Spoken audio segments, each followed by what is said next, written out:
আজ 25শে সেপ্টেম্বর বৃহস্পতিবার বিকেল 5টায় খালেদ মহিউদ্দিন আছে রেড স্পেকে জানিয়ে দিচ্ছি শিরোনাম। জঙ্গি সন্দেহে হরকাতুল জিহাদ ও আনসারুল্লাহ বাংলা টিমের 5 সদস্য গ্রেপ্তার, রিমোট কন্ট্রোল বোমা উদ্ধার। সংগঠন হিসেবে জামায়াতের বিচারে ট্রাইব্যুনাল আইনের সংশোধনী প্রস্তাব পাঠানো হচ্ছে মন্ত্রিসভায়। 20 দলীয় জোট থেকে বেরিয়ে আত্মপ্রকাশ করল 10 দলের নতুন জোট ন্যাশনালিস্ট ডেমোক্রেটিক ফ্রন্ট। ঢাকা বিশ্ববিদ্যালয়ে ভর্তি পরীক্ষায় গণহারে ফেল করেছে জিপিএ 5 প্রাপ্তরা, এবছর উত্তীর্ণ 17%। রাজধানীতে মিটার না মেনেই চলছে সিএনজি অটোরিকশা, 2 থেকে 3 গুণ ভাড়া গুনছেন যাত্রীরা।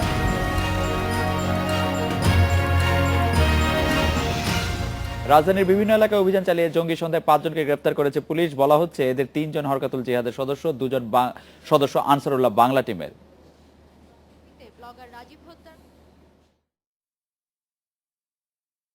আবার উঠে এলো আনসারুল্লাহ বাংলা টিমের নাম। গত বছরের 15 ফেব্রুয়ারি রাজধানীর পল্লবীতে ব্লগার রাজীব হত্যার ঘটনায় আলোচিত হয়ে উঠেছিল এই সংগঠনটি।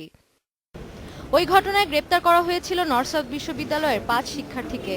পরে গ্রেপ্তার হয় আরও 2 জন। এবার রাজধানীর সেগুনবাগিচা ও রমনা থেকে এই সংগঠনটির আরও 2 সদস্য আসিফ ও তানজিলকে গ্রেপ্তার করা হলো। পুলিশ বলছে আল কায়েদা প্রধান আয়মান আল জাওয়াহিরির ভিডিও দেখে অনুপ্রাণিত হয়ে এই 2 যুবক সিরিয়ায় প্রশিক্ষণ নিয়ে বাংলাদেশে আল কায়েদার নেটওয়ার্ক প্রতিষ্ঠার উদ্যোগ নিয়েছিল। মোবাইল ফোনে তাদের যোগাযোগে আড়ি পাতে পুলিশ।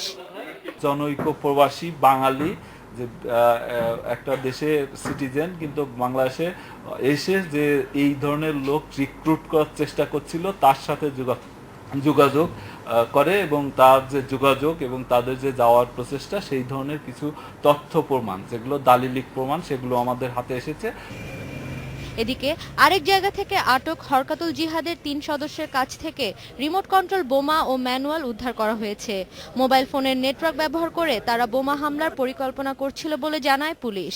তো এরা চেষ্টা করছিল যে এরা এরকম কোনো ডিভাইস তৈরি করতে পারে কিনা, যেখানে জ্যামার দিয়ে এই ধরনের বোমার বিস্ফোরণ ঘটানো রোধের চেষ্টা করা হয়, সেই সমস্ত জায়গা, অর্থাৎ জ্যামারের আওতার বাইরে গিয়ে যাতে তারা এই বিস্ফোরণ ঘটাতে পারে, যেটি দিয়ে অন্তত 200-500 গজ দূর থেকে রিমোট কন্ট্রোলের সাহায্যে বোমা বিস্ফোরণ করাতে পারে। এদের সহযোগীদেরও গ্রেপ্তারের চেষ্টা চলছে বলে জানিয়েছে পুলিশ।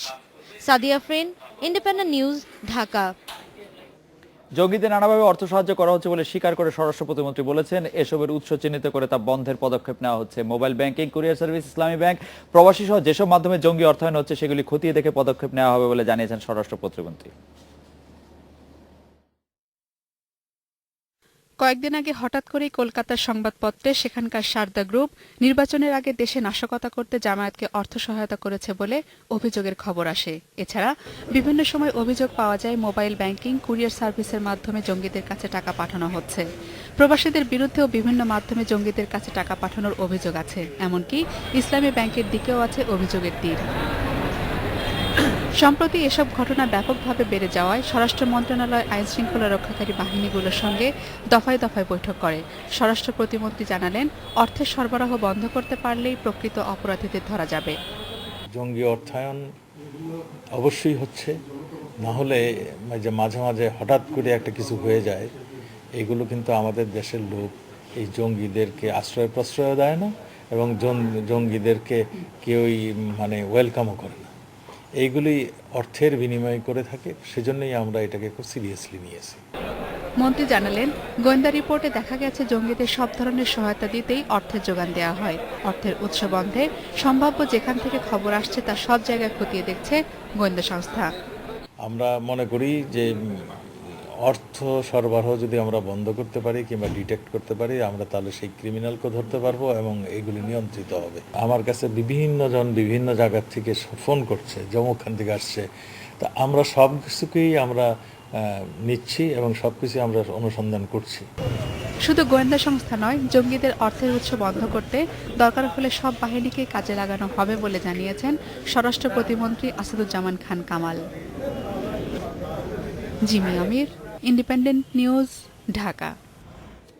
এ বিষয়ে জানতে কথা বলছি সহকর্মী মাসুদ কার্জনের কাছে। মাসুদ কার্জন, জঙ্গি সন্দেহে ধরপাকড় সম্প্রতি বেড়েছে, এর কারণ কি? নিরাপত্তা বাহিনী কি বিশেষ কোনো অভিযানে নেমেছে নাকি রুটিন ওয়ার্কেই সফলতা আসছে? এই বিষয়টি হচ্ছে যে কিছুদিন আগে একটি ভিডিও বার্তা প্রকাশ হয়েছে আল কায়দা প্রধান জাওয়ারির। এরপর থেকে আসলে আইন শৃঙ্খলা বাহিনীর সদস্যরা তারা বলছেন তারা নড়ে চড়ে বসেছে। আর জঙ্গি তৎপরতা আসলে অনেক পুরনো বিষয়, এটা পুরোপুরি নির্মূল হয়ে গেছে বা পুরোপুরি একেবারেই নেই বাংলাদেশে বা কার্যক্রম বন্ধ আছে এরকমটি কিন্তু আইন শৃঙ্খলা বাহিনীর সদস্যরা কখনোই বলে আসছিলেন না, বিচ্ছিন্নভাবে বিভিন্নভাবে হয়ে আসছে। যখনই জাওয়ারির পক্ষ থেকে এইরকম ভিডিও বার্তা প্রকাশ করা হয়, দক্ষিণ এশিয়া কেন্দ্রিক একটি তালেবানের শাখা খোলার কথা বলা হয় এবং এর জের ধরে তারা আরও গোয়েন্দা তৎপরতা বাড়ায় এবং কাজ শুরু করে। এর প্রেক্ষিতেই এই যে সাম্প্রতিক সময়ে আজকে এর আগে গত এক সপ্তাহে যে 7 জন ধরা পড়েছে তারা গ্রেপ্তার হয়েছেন এরকমটি বলছেন। তারা বলছেন যে আরও কিছু আছে, তারা বিভিন্নভাবে সহযোগিতা করছে, মদত দিচ্ছে এবং মোটিভেটেড করে নতুন জঙ্গি সংগঠনে নতুন করে সংগ্রহ করা হচ্ছে। তো এরকম সদস্য কিন্তু আরও আছে। এই তৎপরতা, এই অভিযান অব্যাহত থাকবে, তো হয়তো সামনের দিকে আরও গ্রেপ্তার হবে এরকমটি তারা বলছেন। এবং এর কারণটি তারা বারবারই বলছেন যে সবসময় তাদের একটি নজরদারি থাকে, যখন জাওয়ারি ভিডিও বার্তা প্রকাশ করে তারপরে তারা একটি নতুন করে অভিযান বা নতুন করে গোয়েন্দা তৎপরতা এই বিষয়টি শুরু করার পরে কিন্তু তারা এই সাম্প্রতিককালে ধরা পড়েছে, এর আগে যে ধরা পড়েছে এই জঙ্গি সংগঠনের নেতা কর্মী বা মাঠ পর্যায়ের কর্মী তারা ধরা পড়ছে। খালেদ। মাসুদ কার্জন, আপনি নিশ্চয়ই খেয়াল করেছেন যে আমাদের স্বরাষ্ট্র প্রতিমন্ত্রী আসাদুজ্জামান খান কামাল আজকে বললেন যে জঙ্গি সংগঠনগুলি নানা পথে অর্থ পাচ্ছে। দেশের ভেতরে বাইরে জঙ্গি অর্থায়ন ঠেকাতে আমাদের নিরাপত্তা বাহিনী এবং আমাদের ব্যাংক তদারকি প্রতিষ্ঠানগুলি যৌথ কোনো উদ্যোগ নিয়েছে এখন পর্যন্ত?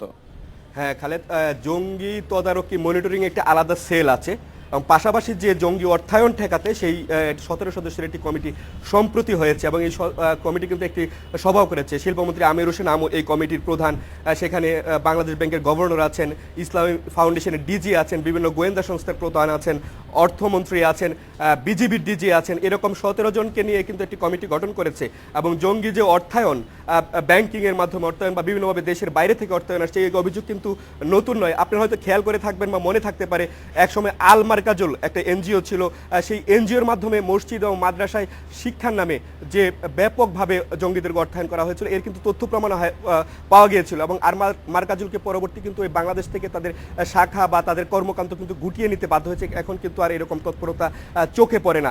একটি ব্যাংকের কথা বলা চলে, ইসলামী ব্যাংক, এই ব্যাংকটিকে 3 বার কিন্তু জরিমানা করা হয়েছে বলে আমরা জানতে পেরেছি বিভিন্ন সময় জঙ্গি অর্থায়নে সহযোগিতা করার জন্য, জঙ্গিদের অ্যাকাউন্ট খুলে দিয়ে সহায়তা করার জন্য। এরকম 21টি ইসলামী ব্যাংক, বিমা এবং প্রতিষ্ঠান আছে, তারা চিহ্নিত করেছেন এই কমিটি, এই মনিটরিং সেল।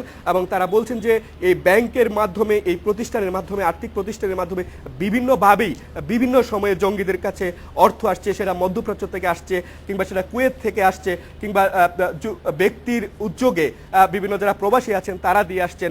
এবং সেই অভিযোগটার ভিত্তিতে এবং তারা বেশ কিছু প্রমাণ পাওয়ার পরেই কিন্তু এই টাস্কফোর্স, বিশেষ টাস্কফোর্স গঠন করেছে, যার কাজই হবে কিন্তু জঙ্গি অর্থায়ন ঠেকানো। তারা কাজ করে চলছেন। এই জঙ্গি বলতে আমরা যাদেরকে গ্রেফতার হতে দেখছি বা গ্রেফতার হতে শুনছি, তারা কি মানে কোনোভাবে এই তৎপরতাটাকে কি কোনোভাবে রাজনৈতিকভাবে ব্যবহার করা হচ্ছে কিনা? কারণ আমরা এরকম অভিযোগ প্রায়ই পাচ্ছি যে সরকারের বিরুদ্ধাচরণ যারা করছেন তাদেরকেই কোনো না কোনোভাবে ও জঙ্গি বা অন্য কোনো নাম দিয়ে গ্রেফতার করার কথা বলা হচ্ছে, অনেকে এরকম অভিযোগ করছেন। আপনার কাছে কি মনে হয়? খালেদ, এই অভিযোগটা আমরাও পাচ্ছি। তো একটা বিষয় আপনাকে খেয়াল করতে হবে, যখন এই বাংলাদেশে জঙ্গির উত্থানের শুরু হয় এবং যদি জঙ্গির আলোচনায় আসে, সেটি হচ্ছে যে 80-র দশকের শুরুতে যারা সোভিয়েত বিরুদ্ধে যুদ্ধে গিয়েছিল আফগানিস্তানে, এবং তারাই কিন্তু আফগান মুজাহিদ নামে পরিচিত। সেখানে তালেবানের পক্ষ হয়ে তারা যুদ্ধ করেছিল সোভিয়েত বাহিনীর বিরুদ্ধে এবং সেই সব আফগান ফেরত যোদ্ধারাই কিন্তু মুজাহিদ নাম দিয়ে তারা বাংলাদেশে আসে এবং তাদের কিন্তু সবারই রাজনৈতিক পরিচয় ছিল। তারা ইসলামী ঐক্যজোট বা বিভিন্ন ইসলামী দলের, রাজনৈতিক দলের তারা কিন্তু সক্রিয় কর্মী, নেতা ছিল। আমরা যদি মুফতি হান্নানের কথা বলি, তিনি গ্রেপ্তার হওয়ার আগ পর্যন্ত তিনি আফগান ফেরত যোদ্ধা, যেমন হুজিবির প্রধান যেরকম, তার আরেকটা পরিচয় ছিল, তিনি হচ্ছে ইসলামী ঐক্যজোটের নেতা ছিলেন। এবং তাকে যখন শেখ হাসিনার উপর গ্রেনেড হামলার মামলায় গ্রেপ্তার করা হয় সেই কোটালীপাড়ায়, তখনও কিন্তু আমরা দেখছি যে বিএনপি জামাত জোট আমলে একজন প্রতিমন্ত্রী স্বাক্ষর করেছেন তাকে সাজা মওকুফ করার জন্য বা তাকে মুক্তি দেওয়ার জন্য যে তিনি ইসলামী ঐক্যজোটের নেতা, এই হিসাবে কিন্তু এরকম প্রমাণ আছে। তো যারা এরা, যদি শায়েখ আব্দুর রহমানের কথা বলেন, তার একটা রাজনৈতিক পরিচয় আছে, তিনি ইসলামী একসময় শিবিরের যে ছাত্র সংঘ ছিল সেখান থেকে তিনি এসছেন। বাংলা ভাইয়ের কথা বলেন, তিনি বগুড়ায় আজিজুল হক ইসলামী ছাত্র শিবিরের সঙ্গে রাজনীতির সঙ্গে যোগ দিতেন। আতাউর রহমান সানি যে জেএমবির কমান্ডার ছিলেন, সামরিক কমান্ডার ছিলেন, তিনি ইসলামী বিশ্ববিদ্যালয়ে একসময় ইসলামী ছাত্র শিবিরের রাজনীতির সঙ্গে জড়িত ছিলেন। যারা জঙ্গি সংগঠন একসময় যারা করতেন তারা বেশিরভাগই ইসলামিক কোনো রাজনৈতিক দল থেকে কিন্তু জেএমবি বা হুজি বা বিভিন্ন রাজনৈতিক দলের হয়েই কিন্তু তারা এই নিষিদ্ধ সংগঠনগুলোতে কিন্তু যোগ দিয়েছিলেন এবং এই নিষিদ্ধ সংগঠনগুলো কিন্তু তখন যাদের তৎপরতা একেবারে বেড়ে যায়, যখন নিয়ন্ত্রণের বাইরে চলে যায় তখন কিন্তু নিষিদ্ধ ঘোষণা করা হয়। এর আগে কিন্তু নিষিদ্ধ ছিল না। আপনাকে ধন্যবাদ। আমাদেরকে জানাচ্ছিলেন মাসুদ কার্জন। সংগঠন হিসেবে জামায়াতের বিচারের জন্য আন্তর্জাতিক অপরাধ ট্রাইব্যুনাল আইনের সংশোধনী প্রস্তাব শিগগিরই মন্ত্রিসভায় পাঠানো হচ্ছে। এই আইন পাশ হলে শুরু হবে জামায়াতের বিচার। তবে জামায়াতকে নিষিদ্ধ করার বিষয়ে সরকার এখনই কোনো উদ্যোগ নিচ্ছে না। সংগঠনের নিবন্ধন সংক্রান্ত মামলা শেষ না হওয়া পর্যন্ত অপেক্ষা করার নীতি নিয়েছে সরকার।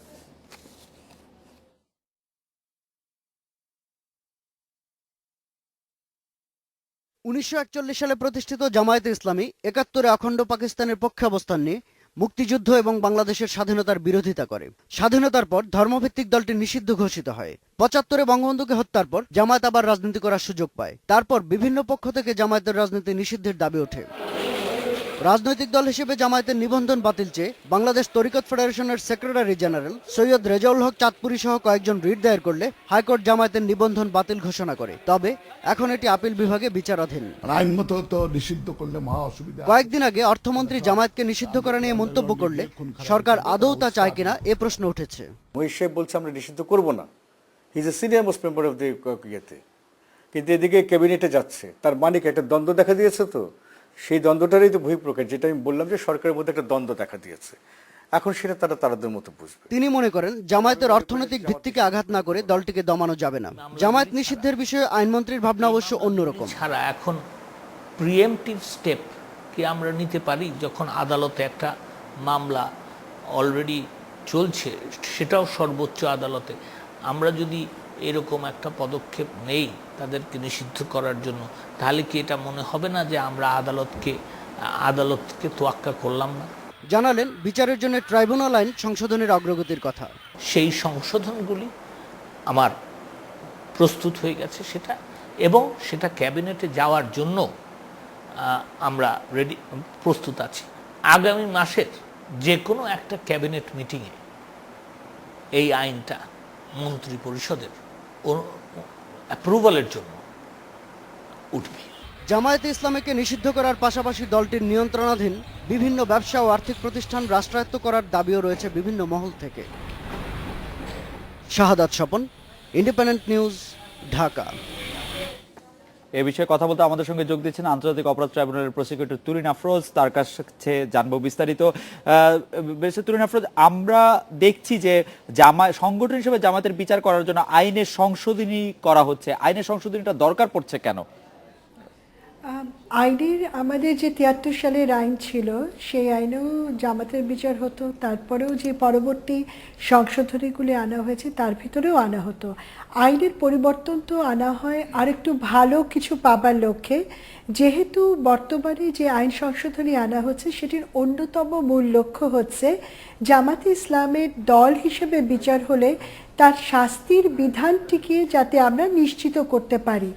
আমরা যদি পুরোটাই বেশি ডিসক্রিশন কোর্টের উপরে রাখি, সেটা নিয়ে হয়তো প্রসিকিউটর হিসেবে আমাদের জন্য আরও অনেক বেশি কষ্টকর হয়ে যেতে পারে, অনেক এক্সাম্পল আনতে হতে পারে। তবে যেহেতু আমরা কন্টেমপ্লেট করছি যে সামনের সংশোধনীতে শাস্তির বিধানটিকে নিশ্চিত করা হবে, সেহেতু আমি মনে করি যে এই সংশোধনী আসলে ভালোই হবে।